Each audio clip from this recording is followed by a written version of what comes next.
We're very excited to have Senator Jeanette White here from Windham County.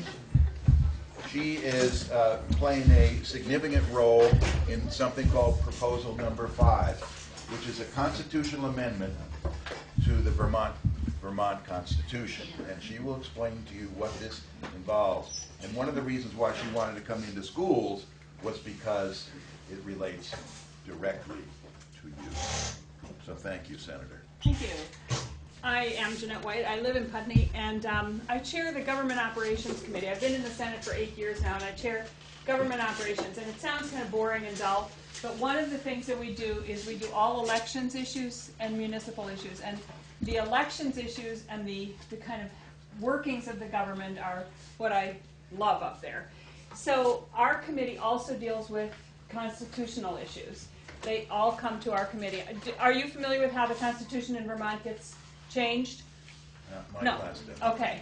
So once every 4 years you can introduce a constitutional amendment.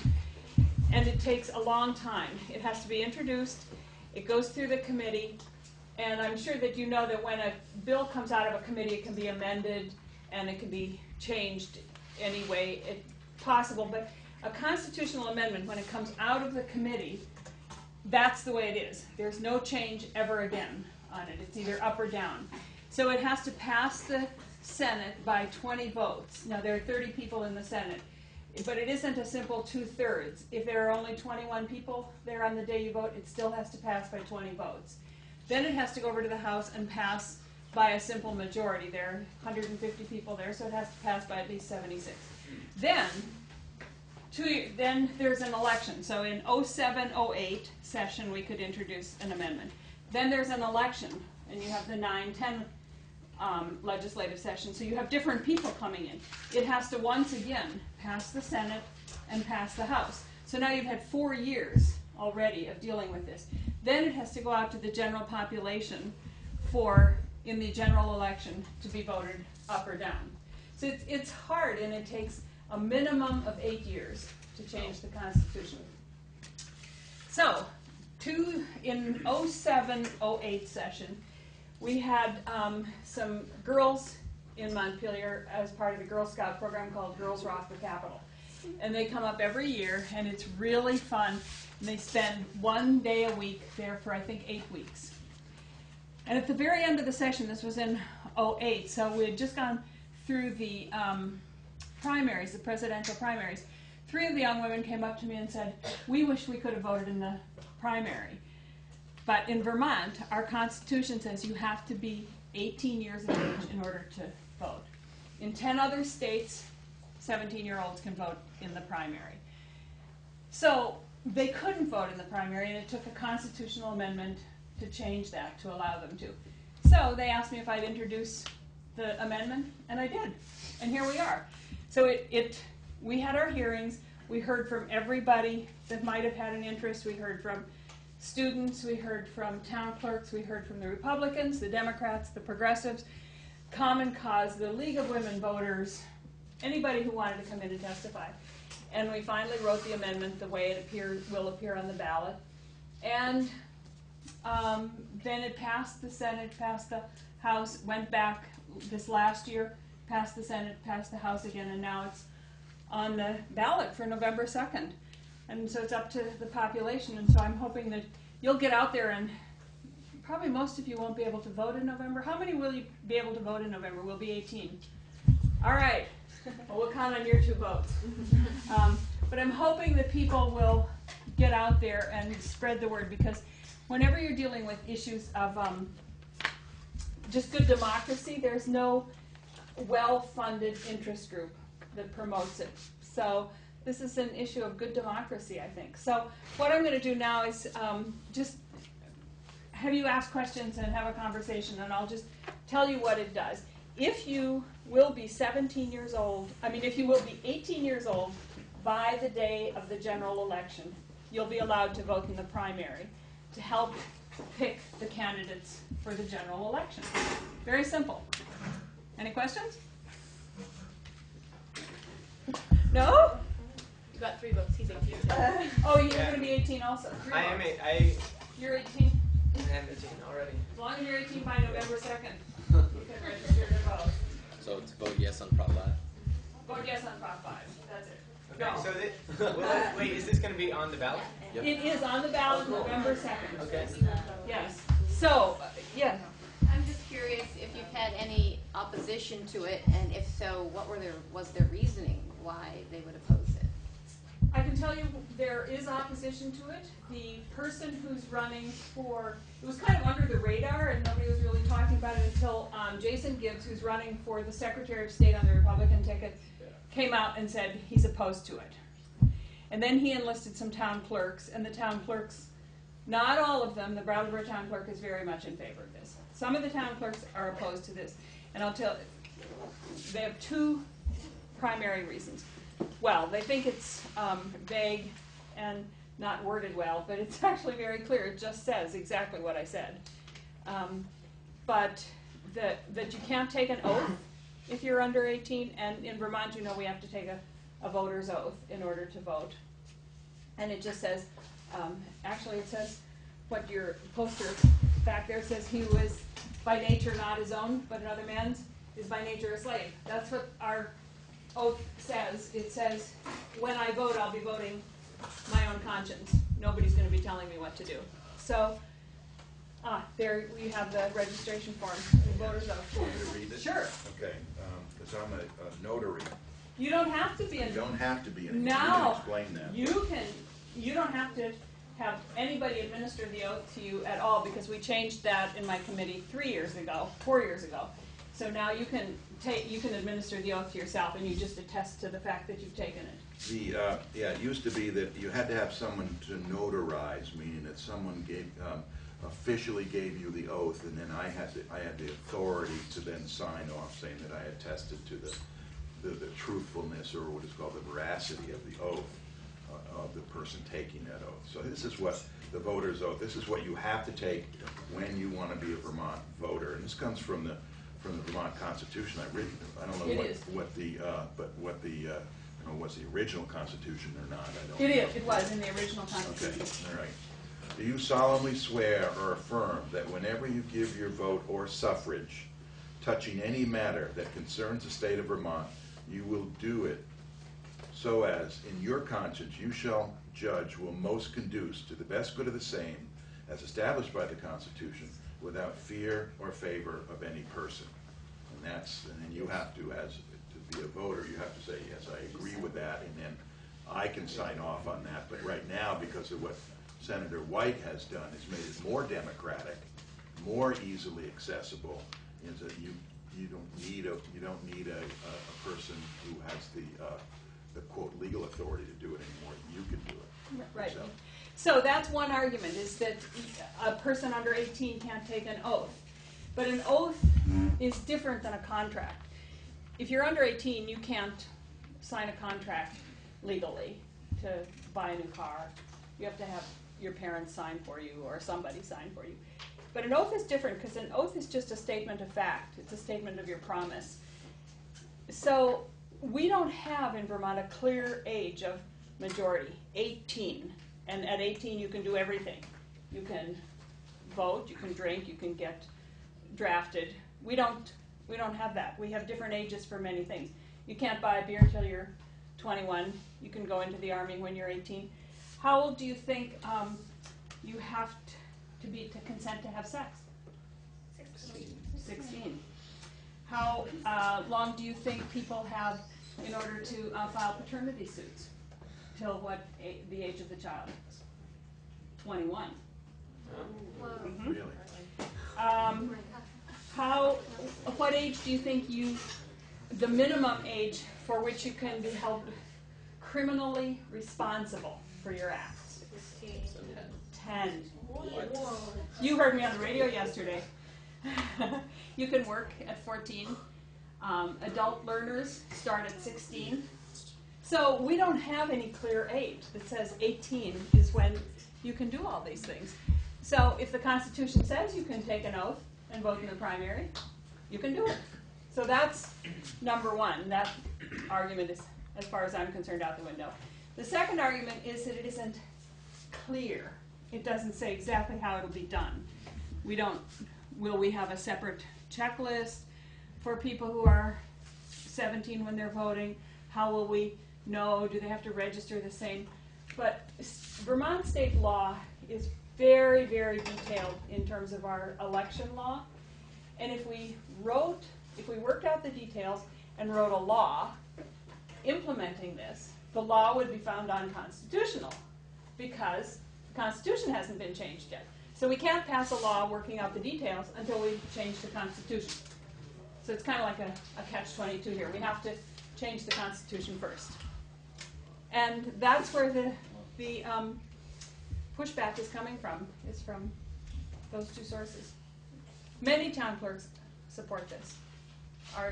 Most of ours down here, I think, do, but I'm not sure. I know Annette does, yeah. Yeah, as you said, we don't have one specific age for these things, so I guess my question is, what's the reasoning behind the specifics of this amendment? And by that, like, why is it 17, but 17-year-olds can vote in the primary if they'll be 18 in the general election, as opposed to 17-year-olds could vote in the primary, or... Well, 17-year-olds can vote in the primary, but only if in order to vote, the reason to have a primary is to choose the candidates for the general election. So if you have to be able to vote in the general election, and you're going to want to help pick the candidates that you're going to vote for in the general election. That's the reasoning behind it. Is if you're going to be 18 in December, you wouldn't be able to vote in the general election, so there's no need for you to help pick the candidates. I mean, yeah, as someone who was almost in that situation, I turned 18 about a week before the primary, so I voted in the primary. But if my birthday had been a week later, I would have been frustrated. Right. So. Yeah. So, and this is something that,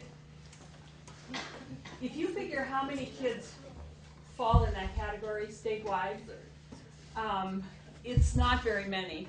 And then how many kids of that will be motivated enough to vote? We had 25% of the population voted in the primary this last in August. 25% of those who were eligible to vote. So. And that probably parallels what the national will be in this election. Yeah, and about that. and next year is going to be a presidential election again. So you should be able to pick the candidate. How many of you would be in that situation in when is the election? 2012. Well, no, because most of you will probably be 18 before that. So it's your younger colleagues here that are. Yeah, how many will be able to vote in the presidential in 2012? Because how many of you will be 18 by November of 2012? Okay, so some of you are sophomores. Did you have a question? No, I don't turn 19 until December 12th. What? I'm turning 17 on November 28th. I know I can't vote. But next primary, which is 2000, well, when will the next primary be for the presidential? There's only an election every 2 years. Yeah, so there won't be an election in 2011. There'll be a state, and presidential in 2012. So 2012. So you'll be able to vote anyway. You'll be able to vote in 20. Wait, when's your birthday? She said Because you'll November. Yeah, she won't be able to. Her birthday's You'll be- November 28th. She won't be 18 until November 28th. No, you said you'll be 17 this November 28th. So in 2011. Oh, I thought she meant she'll be next year. Yeah. Sorry. Yeah. Let's go in.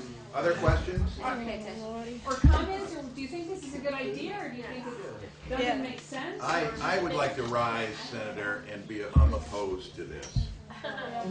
Okay. I'm not, but I'm going to I play. don't know. Let me play devil's advocate here. Okay. All right. Sure. Senator, I rise in opposition to this proposed constitutional amendment, and the reasoning is that with my experience because I used to be a high school teacher before I became a legislator. Right? And I've worked with high school kids for 25 years.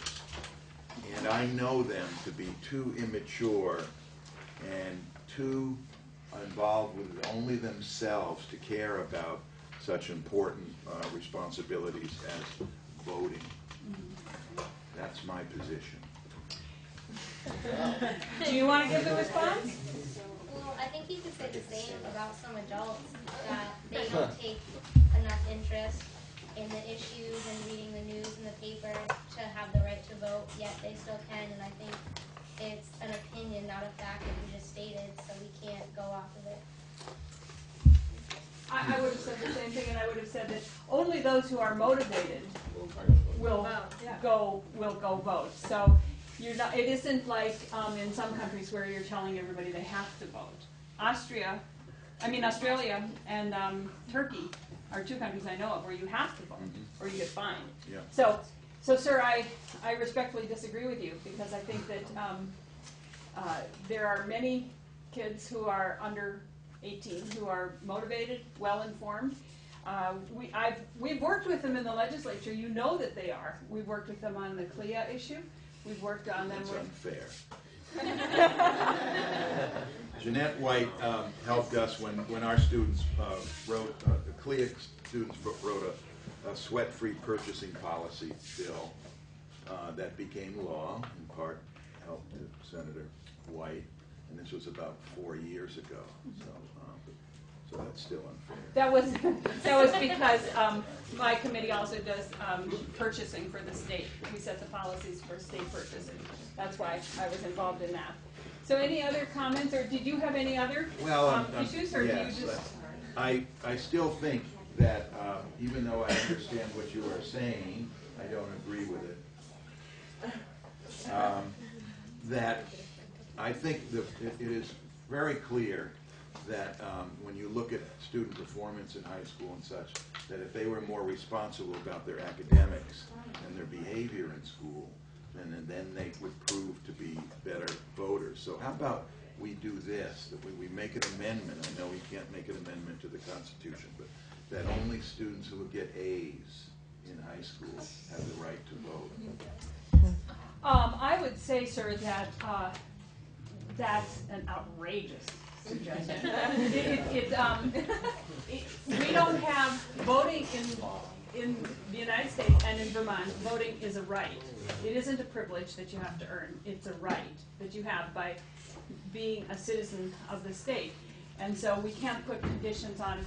The Constitution, interestingly enough, does say that you have, in order to be a voter, you have to be of a quiet and peaceable behavior. Now, is that not interesting? I don't think that anybody has ever challenged a voter registering on that ground. If so, I think that half the legislature wouldn't be there. So, I'm hoping that the rest of you will respect his opinion and vote against it. Any more questions or issues or concerns? About this law or about this? Yeah, or about, sure, if you don't have... Why don't we continue with this and then maybe open it up to other Okay, things? all right, Let's stay all with right, this. okay. Anything else that you have? It is interesting, you know, this age is very interesting. This is a very controversial issue, and I probably shouldn't bring it up, but if you have a child, if there's a child that is really unmanageable, and you, as a parent, think that the child needs to have some kind of evaluation, a psychiatric evaluation, and the child's therapist thinks that, everybody thinks that there should be some kind of an evaluation, and the only way to do an evaluation is to have them at Brattleboro Hospital or the Retreat or someplace, Winston County, someplace where they can live safely.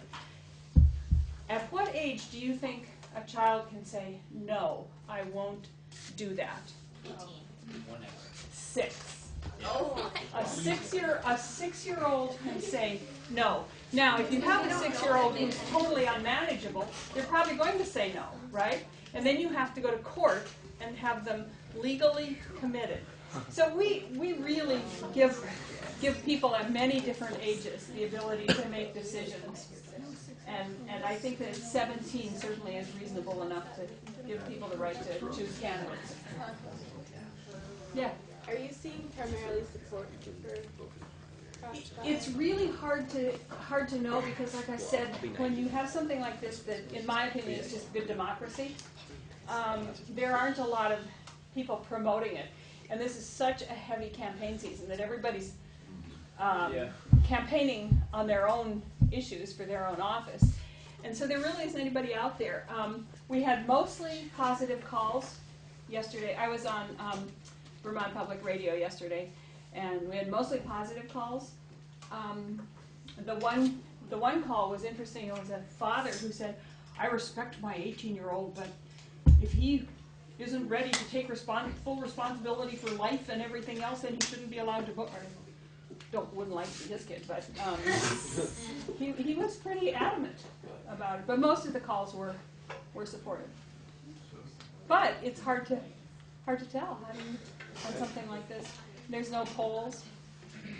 So I hope you'll all tell your parents and your friends and your neighbors and others. I find it very interesting that you do have a lot of rights and liberties. You can have a child, 15. You can be responsible for someone else's life. Shouldn't you be able to vote for who's going to run the country if you can if you can have a child, for example? So you do have a lot more heavier responsibilities that could be bestowed upon you. Voting, I think, it's important, and you should know the issues before you vote. Yet there are a lot more heavier issues that could, affect you. Yeah, and voting does make a difference. Don't let anybody kid you that these 3 people who will be 18, I can't remember who it all was now. You and yeah. Well, that your votes won't make a difference because they do. Because I can tell you, in the first primary that I had when I ran 8 years ago, there were 8 people in the primary and for 2 positions, and I squeaked by on 33 votes. So every vote makes a huge difference. I squeaked by because of Putney and Westminster. That's my hometown. So, Lyndon Johnson, well before the time he was president, he won his first election in Texas by 9 votes. Bernie Sanders in '81 won the mayoral contest with 7 votes. So it is. There are significant. Or the last primary. Or the last this current primary that we just had. Right. So, Yeah. so, any other concerns about this or issues, or how many of you think it's a good idea? All right, so we have, and I would assume that most of your parents are registered to vote, so that's. Yeah, talk to your But parents I about do, it. because this isn't a huge issue that a lot of people are promoting, and I'm trying to get the word out. What is the actual language in the Constitution, like the proposed amendment, though? I didn't even I bring have one in my room. it with me. It's. Want me to get it? Sure. I actually have a Constitution in my bag back there. Get there. But I carry the Vermont Constitution with me everywhere I go. Just for you. It's fun. Along these lines, I mean, the whole issue of responsibility, of young people and responsibility, and what the state confers on them, what we allow students to do or not do, and an issue that always comes up in my classes along these lines is, well, how can we go to war? We're allowed to go to war, but we can't have a beer, or we can't vote, or whatever it may be. Did any of that argument come up at all in terms of framing it that way? Oh, there were one of the arguments, which I thought was a little bit off the wall, but somebody stood up and said, "Well, I don't know. This is a slippery slope, and does this mean that a 20-year-old will be able to buy a 6-pack of beer if he promises not to drink it till he's 21?" But there were some of those arguments. Sometimes legislators don't make any more sense. But, so that was, but there were those kinds of arguments, and we're just eroding the age. And maybe we should just change the Constitution, let anybody vote who wants to vote. I mean, it got pretty silly. Yeah. So here's what it says. Here's what the Constitution currently says. Every person of the full age of 18 who is a citizen of the United States, it says, you have to be that, having resided in this state for the period established by the General Assembly, which is a day, Right, immediately. and who is of quiet and peaceable behavior, third qualification, and will take the following oath or affirmation, shall be entitled to all the privileges of a voter of this state. So that's what it currently says. Then we're going to add this language. Every person who will attain the full age of 18 by the date of the general election, who is a citizen of the United States, having resided in this state for the period established by the General Assembly, and who is of quiet and peaceable behavior, and will take the oath set forth in this section, shall be entitled to vote in the primary election. It's not very vague. It's pretty easy to understand, but people are saying it isn't understandable. Does this mean the federal primary or just the state primary? It says primary. It means both. It's pretty clear. If you vote in the primary in March for the presidential, and there's a special town meeting, school election, you can't vote until you're 18. People think that it's vague, why don't you just specify? If what? If people think it's vague, why don't you just specify what it is? You mean in here? Yeah. Well, first of all, we can't change it. He It is came the in- way it is. Yeah, he came in late. And secondly, the Constitution is a framework. You don't do the details here. In the voters' qualifications and the elections here, it doesn't say that the polls have to be open from 10 until 7. That's an administrative detail, and that's what the Secretary of State and the legislature do.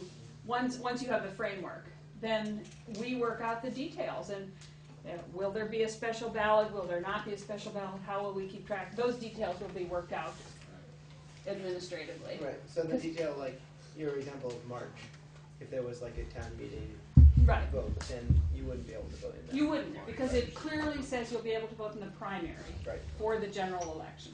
okay. And did you have any questions on why you were choosing the age of 17? Well, That's kind of what no, I've been wondering. Like, actually- why not 16 or? Actually, it doesn't say 17. What it says is if you'll be 18 on the election day, which is November 2nd this year, you can vote in the primary. If you're 16 on the day of the primary, you won't be 18 by the day of the general election. Okay, So it allows a little leeway. 17-year-olds to vote, but you have to be 18 by the day of the election. So this year, if you were going to be 18 by November 2nd, you would have been allowed to vote in the primary, but you would have had to have been 17 by that, because there's only a few months between the primary and the general. So it doesn't say 17. But were you suggesting, well, why not consider 16, for instance? Yeah.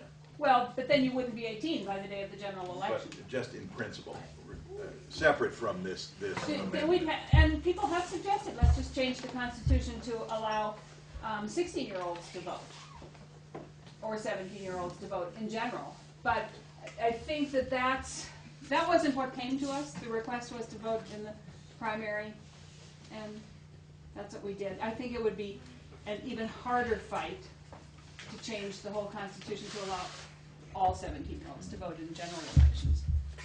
So. I had a question for you folks. Do you think the fact that you have this responsibility thrust upon you if you qualify in the 17th birth date, that would make you focus more on what's going on? Yeah. So, whoa, maybe I ought to pay attention to this more seriously. If you plan on voting, it definitely is something that you should really know what the actual issues and what actually is going on. Otherwise, it's just, why are you voting? Like, if you don't know what's going on, then there really shouldn't be a point. Regardless of age. Yeah, regardless of age. And if you can't vote, why would you pay attention to what's happening in the up to the primary date? Because you don't have any say anyway. Unless I tell you to. Except you can be held criminally accountable in our legal system At age 10. at 10, but you can't. So you have to follow, like, the Right. law in that regard. Right, right.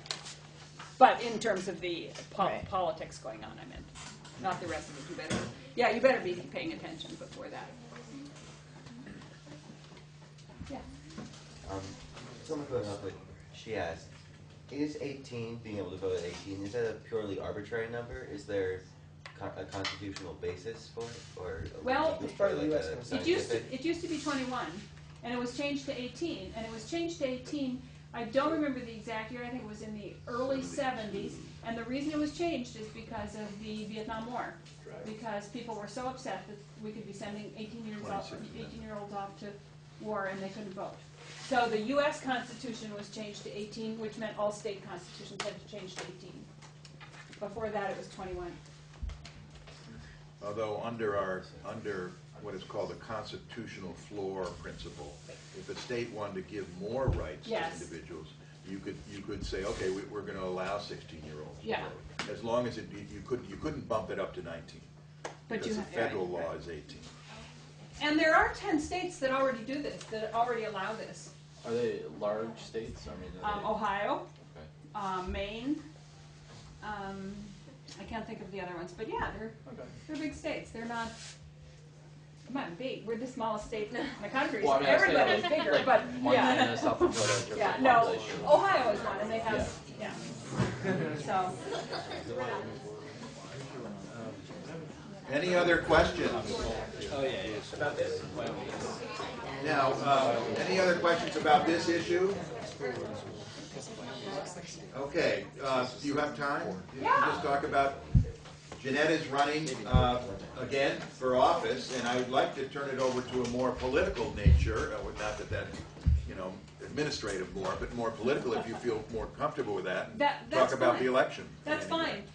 And I'll tell you, but first what I'd like to tell you is that for the class that was here earlier and I was listening to you, when you get into the free speech issue more, I introduced two times in a row a free speech bill to the Vermont legislature, and I will do it again in January if I'm back there, to allow free speech for students in primarily, the Tinker case dealt with expression, but this is primarily in school-sponsored things like bulletin boards, school newspapers, that kind of thing. And the two groups that opposed it are, guess who? School Board Association and the Principals Association. So when you get there, what was the nature of? Could you come into class from that? when you get there, I'll come in and if you want me to and talk more detailed about that bill. But do you want to talk about anything else or ask me any questions about anything else? Issues of the election. In the election or the the non-election state election, or local elections. Other what are The polls looking good. Oh, sorry. Mine's not really about the election at all, but you said you were on the committee for enforcing, or not enforcing, but for setting regulations for buying. Yeah. And so, like, CLIA obviously passed the law, the bill. Mhm. But how is that enforced? It's very difficult to enforce, and it's such it weaves backwards so far that who's actually producing the material product and how they're producing it. It's very complicated. I think the intent is there, and sometimes the more you just keep expressing intent and getting it out there, that action follows that, even if the intent is somewhat unenforceable. It is really hard. I'll give you a little historical background on this. There are now, I think, 4 states that have some kind of sweat-free purchasing policy. Now that means that the state of Vermont, when they buy uniforms for the state police or some other state-authorized apparel, that they should be bought from companies that don't abuse their workers. All right. The theory, the political mechanism or theory behind this is that the more and more states that do this and that start looking into where they're getting their clothes will force the manufacturers to do the right thing. Right. And say, okay, we're now going to comply We're going to allow workers to have labor unions. We're going to clean up the factories. We're going to give them a livable wage. Da da da da da. Right now, in the early stages of this movement, and it's a pretty exciting movement. It is more of a kind of a political pressure without the economic pressure. But the logical evolution of it is that it will be economic pressure, because that's what corporations understand. We just, 1 second, we did a similar thing around cage-free eggs. And we had a piece of legislation that would have said the state of Vermont has to purchase just cage-free eggs. We buy a ton of eggs. As you can imagine, we run a lot of prisons. A lot of the university is under that, so we buy a lot of eggs. There's an egg farm in Addison County that is trying to go completely to cage-free eggs. If we changed the policy and said we have to buy only cage-free eggs, they wouldn't be able to supply as many eggs as we need because they aren't completely cage-free yet. And so we'd have to break the contract with them. Then they would lose the business and they wouldn't be able to move in the direction of having more cage-free eggs. So it gets very complicated, and it isn't all black and white, and it's mainly kind of little shades of gray in there. Yeah. Did you? I just had a question on the CLIA bill. Does that filter down also to like schools buying like? No. No, this is state It's procurement statewide, only. okay. It's the state of Vermont. It isn't in the state. Yes. It doesn't affect State anybody except purchases. state purchases, what the state buys. Now, we do, the school board Has approved agreed of to, ours, yeah, okay. but that, again, it's the same thing. It's very hard to enforce, and we have to monitor it along with it. We were the first high school in the nation to have that approved by the school board. But, again, it's very difficult to do for the same reason it is for the state of Vermont. What it's sending a message that is important.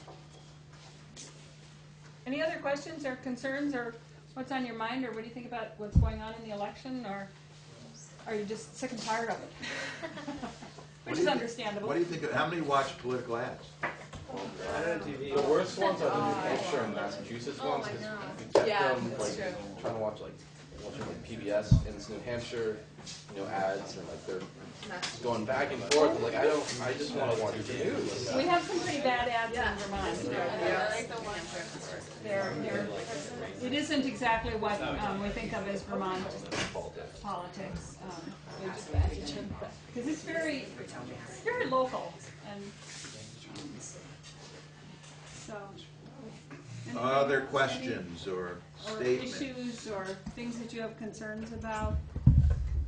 Or hopefully I'll get reelected, and when you have concerns, just bring them. Yeah. Because we really do, and I'm not saying this just about myself, but legislators really do pay attention. And you don't always get what you want, but you will be listened to. And when we do I'll come back and talk to this class about the free speech or free expression, and then you can come up and testify to my committee. Really? Great. Yeah. You'll be at the People's Forum on Thursday, right? I will be at the People's Forum on Thursday, which deals with health, primarily with healthcare, with early childhood education and livable wage. If there aren't any other questions, I would like to thank Senator White for coming here.